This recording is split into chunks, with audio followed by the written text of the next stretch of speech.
कुछ लोग ये भी कहते हैं कि सोशल मीडिया यूज़ करने की वजह से हम एंजाइटी का शिकार हो जाते हैं। हम अगर वेस्ट में बात करें तो वहाँ पे टेक एडिक्शन का एक बड़ा वर्ड यूज़ होता है, यानी आप गेमिंग खेलने के अंदर बच्चे इन्वॉल्व हो गए हैं, बड़े भी इन्वॉल्व हो रहे हैं बहुत ज़्यादा। पबजी नाम से एक गेम है, उसके अंदर लोग बहुत ज़्यादा टाइम ज़ाया करते हैं।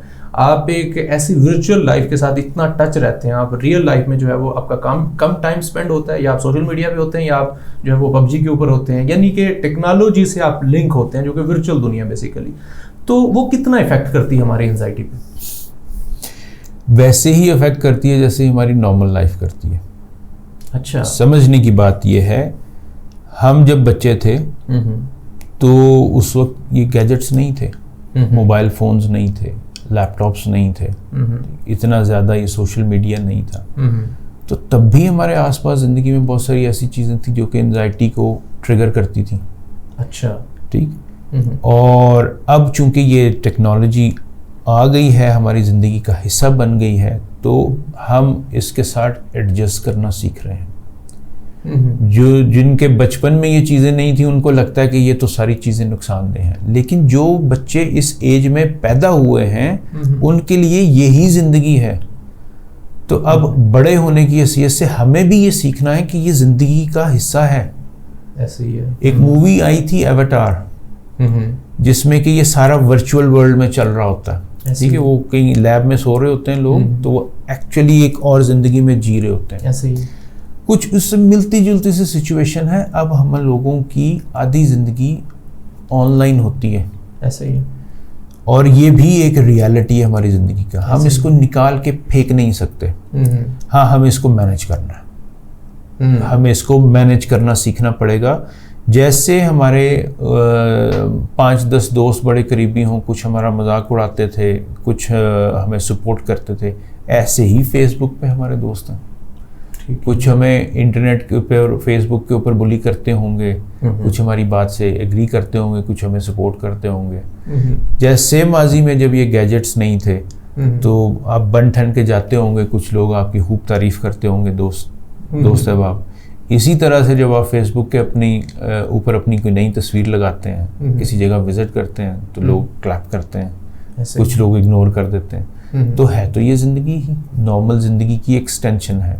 अब जो समझने की चीज़ है वो ये है कि आप इस जो सोशल मीडिया है या ये गैजेट वर्ल्ड है या इंटरनेट वर्ल्ड है, इसको इफेक्टिवली मैनेज कैसे करेंगे।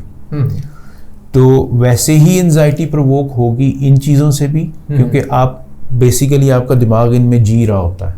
ऐसे ही। तो इस इंटरनेट से भी वैसे ही एंजाइटी प्रोवोक होगी जैसे आम जिंदगी से होती है। तो आप इस एंजाइटी को भी वैसे ही मैनेज करोगे जैसे आम जिंदगी से उठती हुई एंजाइटीज को मैनेज करते हैं। अगला सवाल आपका ये था इसी लंबे से सवाल में कि कितना टाइम, इसकी कोई हद नहीं है। बच्चों में साइकोलॉजिस्ट ये कहते हैं कि हद 1 घंटा होना चाहिए ओवरऑल आपका स्क्रीन टाइम। अच्छा।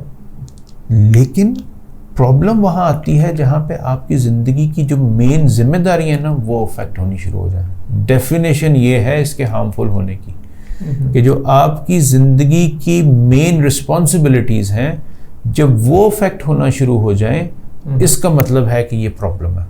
अब आपको इसको एड्रेस करने की ज़रूरत है। फॉर एग्जाम्पल, एक बच्चा है, वो अपनी पढ़ाई को जितना उसको टाइम देना चाहिए वो नहीं देता और टाइम गुजारता है इंटरनेट पे, चाहे वो गेमिंग हो, चाहे वो फेसबुक हो, चाहे वो ट्विटर हो या इंस्टाग्राम, व्हाटएवर। तो अब आपको उसको क्या मैनेज करना है? आपको ये मैनेज करना है, आपको उसके साथ बैठ के कहना है कि बेटे, आपकी पढ़ाई के लिए इतना टाइम होना ज़रूरी है। ठीक है।